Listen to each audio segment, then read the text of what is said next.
여기 말씀의 제목은 10절에 이런 말씀이 있어요.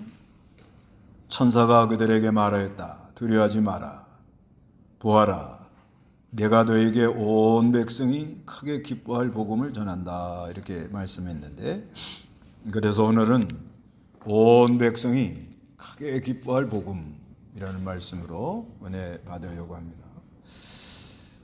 우리 예수님 오신 것은 온 백성들이 아주 크게 기뻐할 아주 기쁜 소식입니다. 그런데 예수님이 이렇게 오신 것을 이렇게 처음 이걸 제일 먼저 들은 사람들이 누군가 하면 목자들입니다. 목자. 이 사람들은 이제 베들레헴 부근에 있는 들에서 양을 치다가 이렇게 예수님을 오셨다는 소식을 이렇게 들었습니다. 그래서 이 목자들을 통해서 온 백성이 크게 기뻐할 복음을 전해 주었는데, 우리도 복음을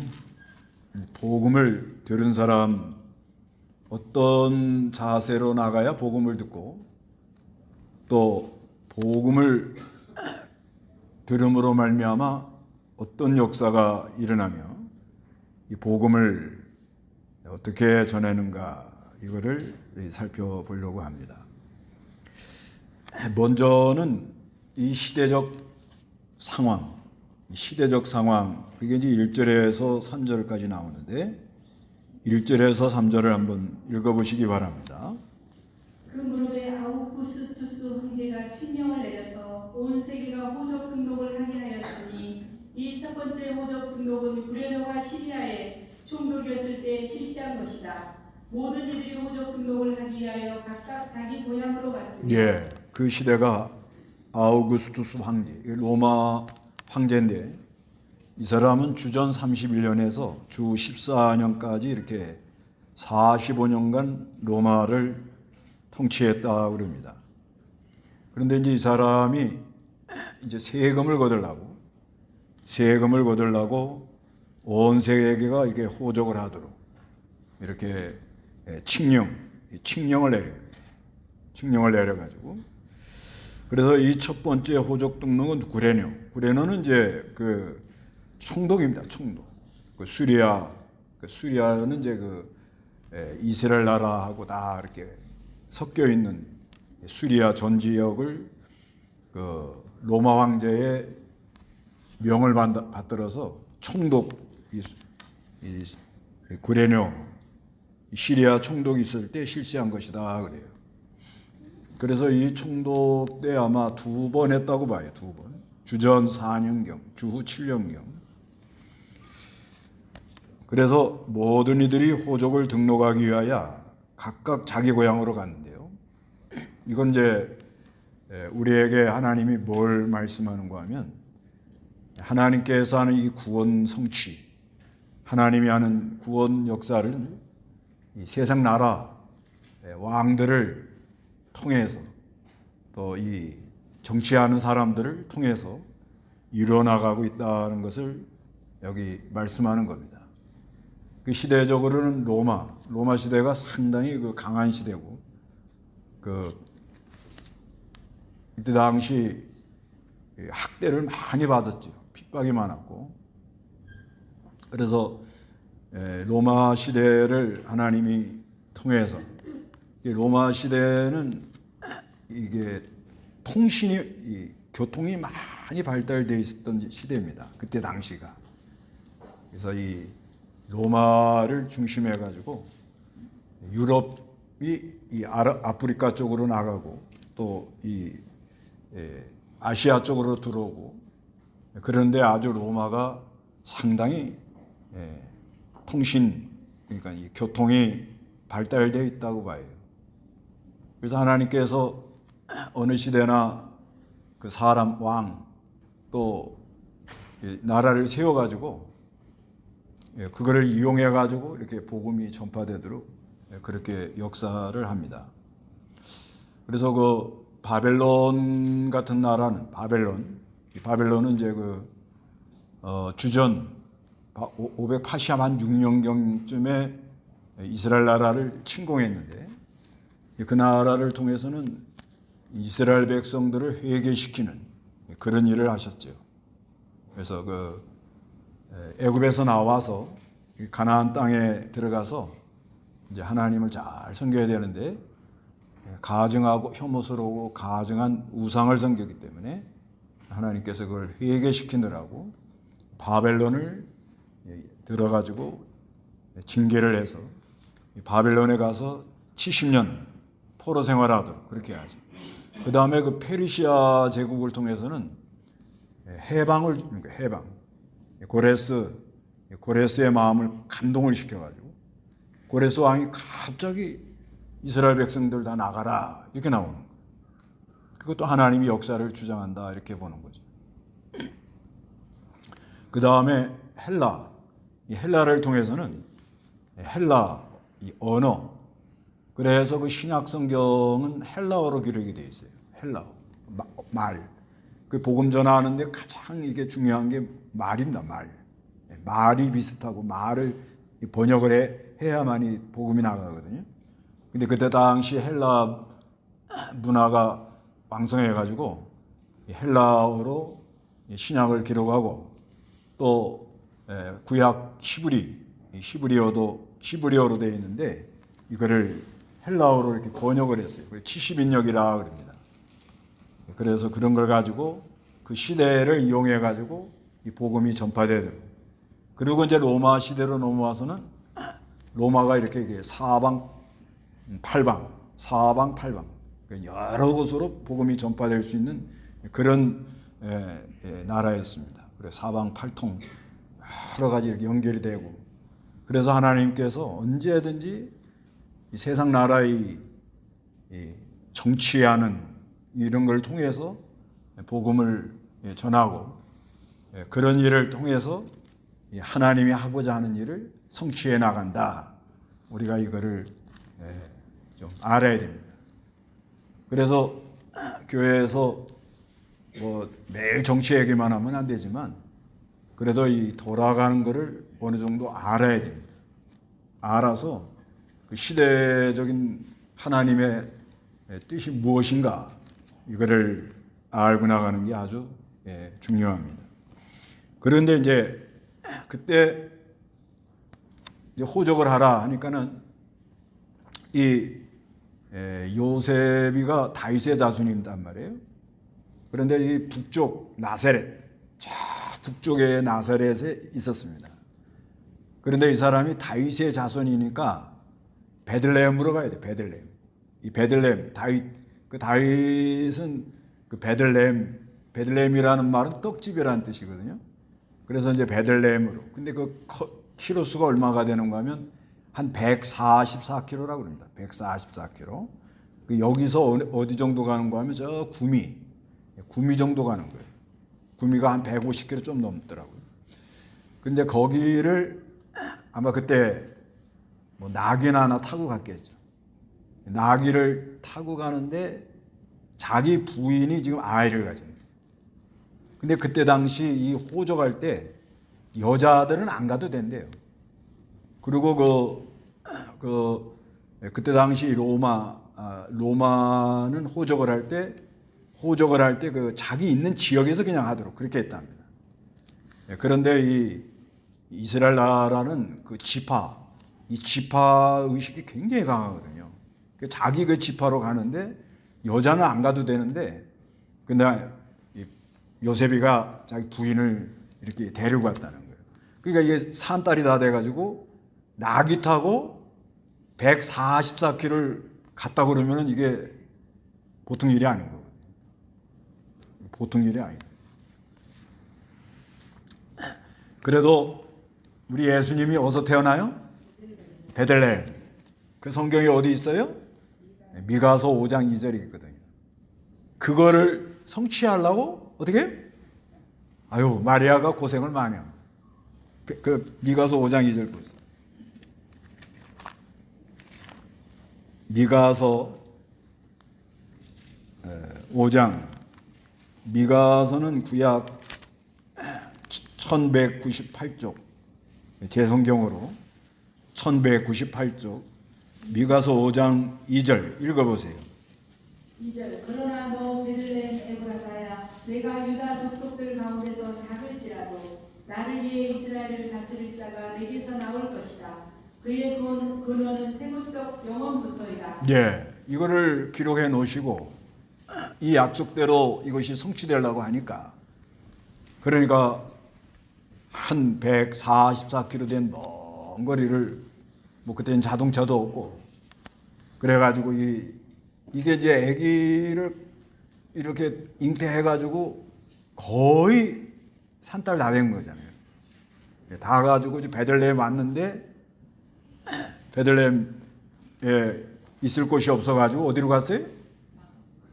문전박대 당한 거죠.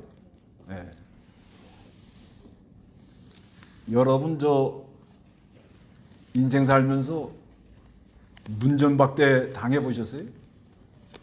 그것도 한번 당해 보는 게 좋습니다. 그래 이거 예수님 마음을 좀 마리아하고 하여튼간 그 먼 길을 그 요셉이라는 마리아의 남편 요셉이 얼마나 마음이 졸였겠어요. 얼마나. 그래서 그냥 여자는, 부인은 배가 이렇게 불러오고 이렇게 날 때가 다 됐는데 그 여관에 가가지고 하는데 뭐 있을 곳이 없으니까 그냥 들어가자마자 방이 없습니다. 이러니까 얼마나 힘들었겠어요. 그래서 어디로 가요? 말구유. 그럼 하나님 왜 그렇게 하냐는 거예요. 왜? 그것도 성경을 응하게 하려고 하는 거예요. 우리 예수님이 가장 낮은 곳으로 오신다 하는 것을 이렇게 말씀해 놨기 때문에 가장 낮은 곳, 우리 예수님은 낮은 곳, 지극히 높으신 분이 지극히 낮은 곳. 그 앞에 누가복음 1장 32절 보세요. 누가복음 1장 32절.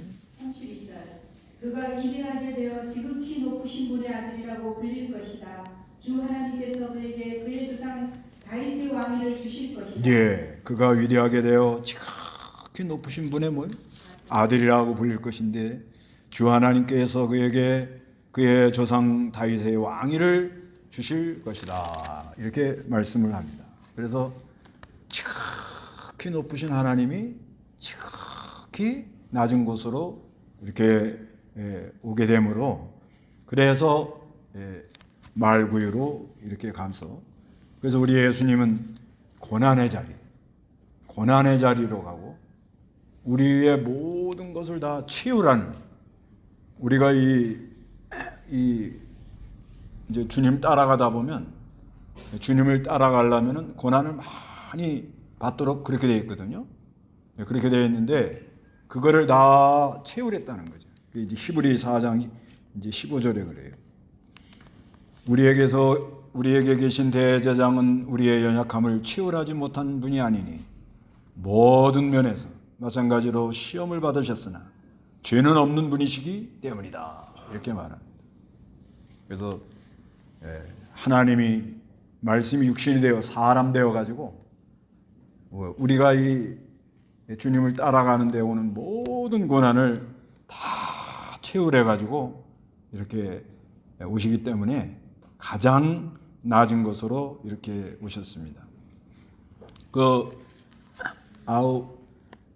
아우구스티누스라고, 이거 어거스틴이라는 분인데, 이분이 그 설교한 중에서 이런 말을 좀 했어요. 뭐라고 그랬는가 하면, 인간을 만드신 분이 인간이 되고 별을 다스리는 분이 어머니 품에서 젖을 먹고, 떡이신 분이 줄이고, 샘이신 분이 목마르고, 빛이신 분이 주무시고, 길이신 분, 길이어 진리어 생명이라고 그러잖아요. 그분이 여정 가다가, 그러니까 그 사마리아 여인 전도하다가 지쳐가지고 물 좀 나오고 그랬잖아요. 그랬다는 거예요. 그리고 진리이신 분이 거짓증이라고 고소를 당하시고 선생이신 분이 채찍을 맞고 터이신 분이 나무에 달리고 능력이신 분이 약해지고 치료자가 상처를 받으시며 생명이신 분이 죽으셨다. 이게 예수님이라는, 이게 하나님이 우리를 구원하려고. 그리고 이분은 여기 이제 뒤에 나오지만 할례를 행해요. 이게 뭐냐면 율법을 만들어서 율법을 우리에게 이렇게 주시는 분인데, 그분이 율법 아래로 들어갔다는 거예요. 이건 왜 그러냐? 이건 우리를 구원하기 위해서 율법 아래로 들어간다는 것은 저주받는 거예요. 저주. 그 사형 선고를 받는 그런 자리까지 내려갔다. 왜 그러냐? 그래서 율법을 순종함으로 마침내 사형의 자리까지 내려가셔서 부활로 승리를 하시더라는 거예요. 부활로 승리해서 그리스도를 믿는 모든 믿는 자에게 의를 이루어 율법에 마침 내가 다 율법을 지켰다. 그러려고 그렇게 말씀이 육신이 되어 이렇게 오셨다고 그래요. 그래서 성탄절은 그분을 우리가 영접하는, 그분. 하나님이 뭐가 되셨어요? 사람 되어 오신. 이렇게 우리를 구원하시려고. 자, 그런 이게 이제 하나님의 이제 역사로 이게 이제 이루어진 거죠. 근데 하나님이 쫙 보는 거예요. 이때 당시 쫙 보는 거예요. 아마 천사들은 막 여기 천사가 또 나오니까 천사가 탁 나와서 막 하면 그 누구에게 이걸 제일 먼저 얘기를 해주겠나? 누구에게 제일 먼저 얘기해 주면 좋겠어요? 저에게 해주세요. 그러세요. 어떻게 하라고요? 누구에게 이 기쁜 소식을 제일 먼저 얘기해 주면 좋겠어요? 저는 저에게 해주세요. 그러고 싶네요. 아니, 온 백성이 크게 기뻐할 복음. 거기에 나도 들어가는 거거든요. 아니, 나도 들어가요, 안 들어가요? 이 안에는 누구도 들어가, 나도 들어가는 거 아니에요. 그러니까 이때 당시는 이 복음, 하나님이 사람 되시고 십자가 부활로 구속을 완성해서 부활로 승천하고 하늘 보좌에 앉으셔서 지금도 우리를 위해 기도하시고 율법을 만들고 율법을 우리에게 주신 그분이 율법 아래 가서 율법을 다 완성함으로 사형 율법 아래에 있다는 저주를 받는 거예요. 저주. 나무에 달린 자마다 저주. 그 저주를 받으면서 사랑하는 택한 백성을 구원하겠다는 그 하나님의 약속을 성취하기 위해서 그거를 완성하시고는 하려고 오셔가지고 이렇게 오는 중인데, 그런데 누구에게 이걸 제일 먼저 얘기를 해줄까 하고 이렇게 보니까 얼른 나에게 해주세요 그래요. 오늘 성탄절이니까 누구에게 해줬으면 좋겠어요? 여러분 아직 이 복음이 잘 모르는 거예요. 복음을 잘 모릅니다. 복음하면 그냥 막 얼른 나에게 주세요. 이래 그냥 막 얼른 막 딱 붙잡으세요. 그냥 얼른 어떻게? 이거 아직도 안 되네. 어떻게 해요? 야, 얼른 딱 이 복음을 누구에게 전해줄까 할 때는 어떻게? 그렇죠. 얼른 그냥 후다닥 그냥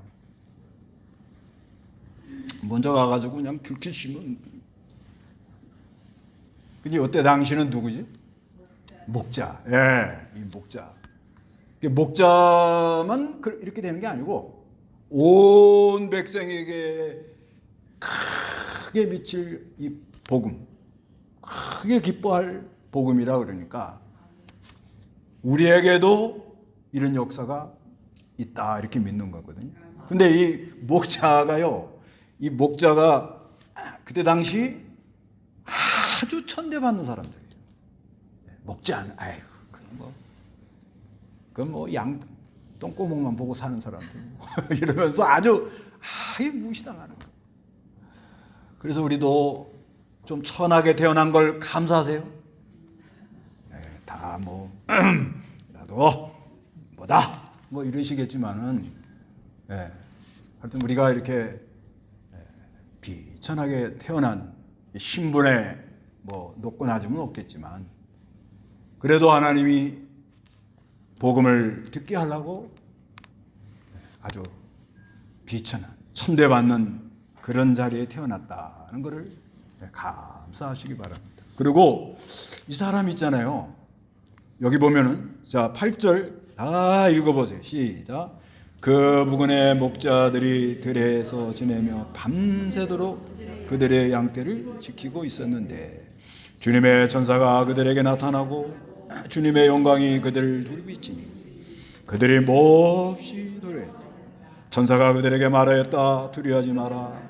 부활한 해가 너에게 온 백성이 크게 기뻐할 복음을 전한다. 오늘 다윗의 동리에 너희를 위하여 구주가 태어나셨으니 그분은 그리스도 주님이시다.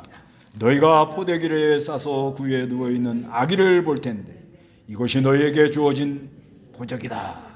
표적이다. 이렇게 말한다는 거예요. 그러니까 이 사람이 지금 밤에 하는 건 밤새워 그런 의미가 있어요. 밤새워. 그래가지고 어디 나가 있어요? 들에 나가지고 뭘 치고 있어요?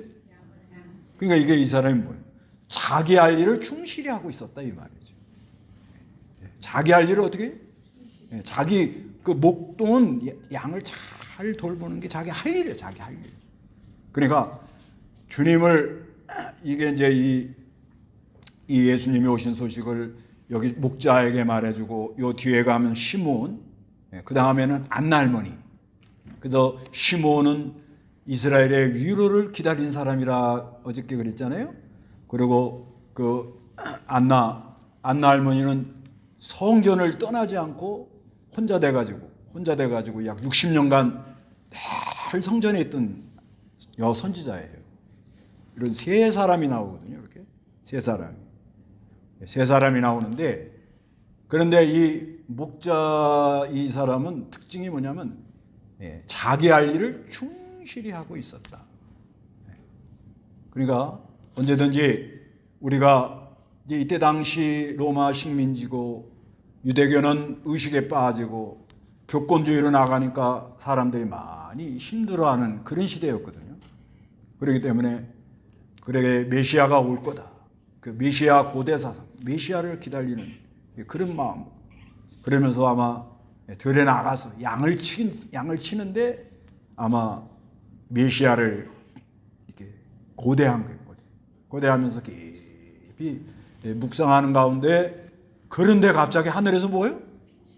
천사가 나타나가지고 천사가 두려워하지 마라. 부활한 해가 너희에게 온 백성이 크게 기뻐할 복음을 전한다.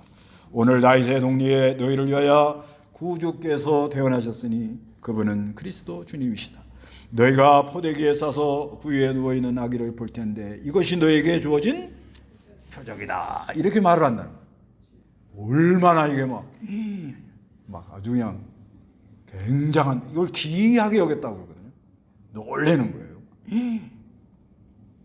그래서 오늘날도 하여튼 이 온 백성이 기뻐할 복음, 이거를 지금도 이렇게 역사를 하거든요. 전해줍니다. 이게요, 이 복음을 들으면 사람이 안 변하고는 안 됩니다. 복음을 들으면 왜 믿는 사람들이 오래 믿는데도 변화가 없느냐? 이제 여기 좀 그게 많이 참 의문점이다 그러고 다들 쩔쩔매는데요. 근데 왜 그러냐? 참으로 하늘의 기쁜 소식을 들으면 변화가 일어나도록 그렇게 돼 있다. 그렇게 되어 있습니다. 근데 어떤 자들에게 이런 은혜를 많이 주시는가 하면 참 내놓을 거 없고 자기 하는 일을 충실히 하고 아주 성실하고, 그 다음에 고요히 이렇게 묵상하는 생활, 고요히 묵상하고, 주님이 오시기를 고대하는 사람, 사모하는 사람, 그런 사람들에게 지금도 찾아오셔가지고 아주 이 큰 기쁨의 복음의 소식을 우리에게 전해 주십니다. 그래서 여기 보면은 이제 13절 읽어보시기 바랍니다. 그러자 갑자기 그 천사와 함께 수많은 하늘 군대가 나타나서 하나님을 찬양하며 말하였다.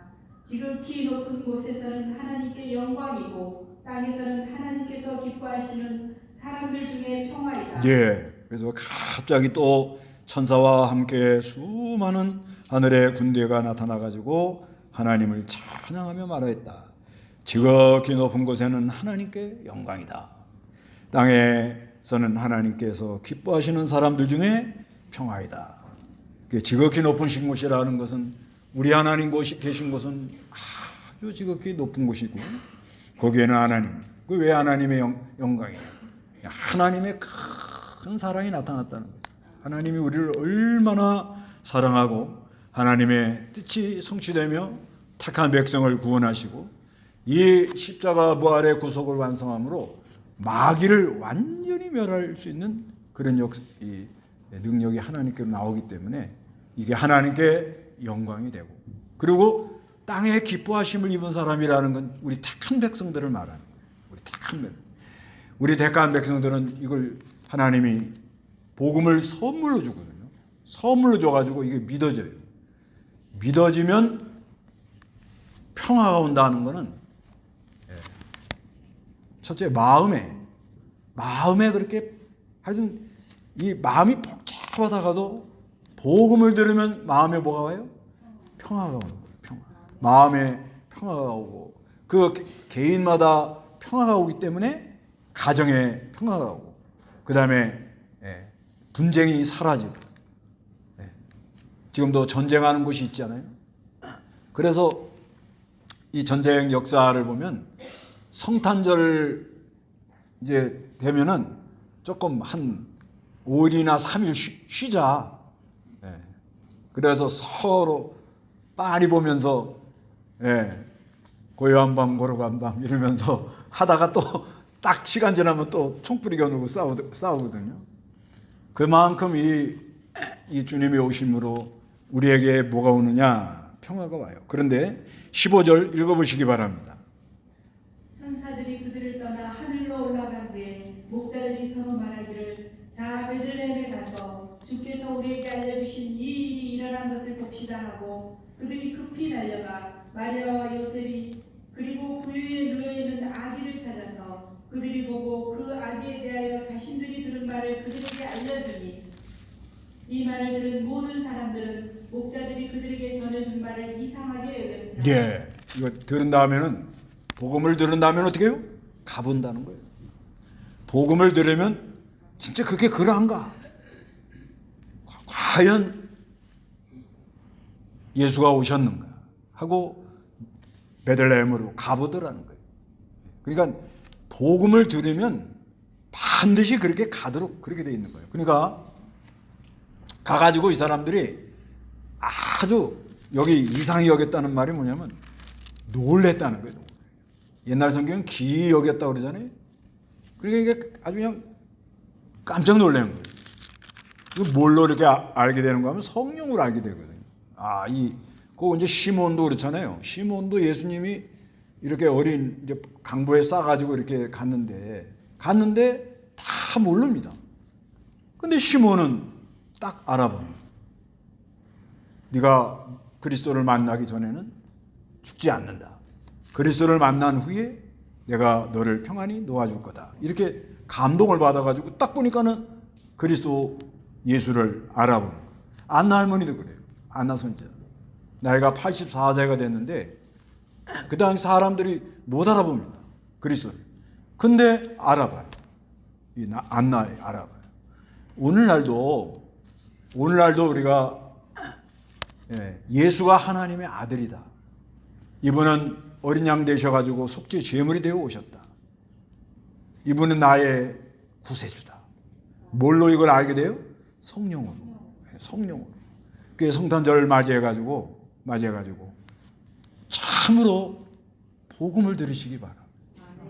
복음을 들으셔야 돼요. 복음을 들어야 돼요. 그냥 교회 나간다. 오래 믿었다. 이것도 뭐 진짜 이 복음으로 죄사함 얻고 의롭다함을 입고 온 백성이 기뻐할 이 복음. 그러니까 이 복음을 들으면 사람이 뭐 한다고요? 기뻐한다는 거예요. 감격하고 아주 마음에 아주 감동이고. 그래서 기이하게 여겼는데, 근데 19절에 마리아는 이 모든 말을 자신의 마음에 간직했고요.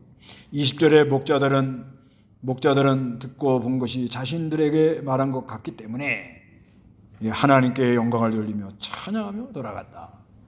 그 천사가 와가지고 말한 그대로 이루어졌다는 거예요. 그대로. 그러니까 아주 막 너무너무 감격해가지고서는 하나님께 영광을 돌리며 돌아갔다. 그래서 이 누가복음은 특징이 찬양을 많이 하는 내용이 나와요. 찬양. 그래서 이 복음을 들은 사람은 그대로 가보려고 그래요. 뭐 역사가 일어나니까 이 안에서 가만히 있을 수가 없는 거예요. 그냥 가서 보니까 진짜 하나님 아들 예수가 와 계시네. 그러니까 깜짝 놀라는 거예요. 깜짝 놀라요. 그러니까 뭐가 나와요? 안에서 찬송이 막 쏟아지더라고요. 그런 은혜가 여러분에게 있으시기 바랍니다. 다 같이 기도하겠습니다.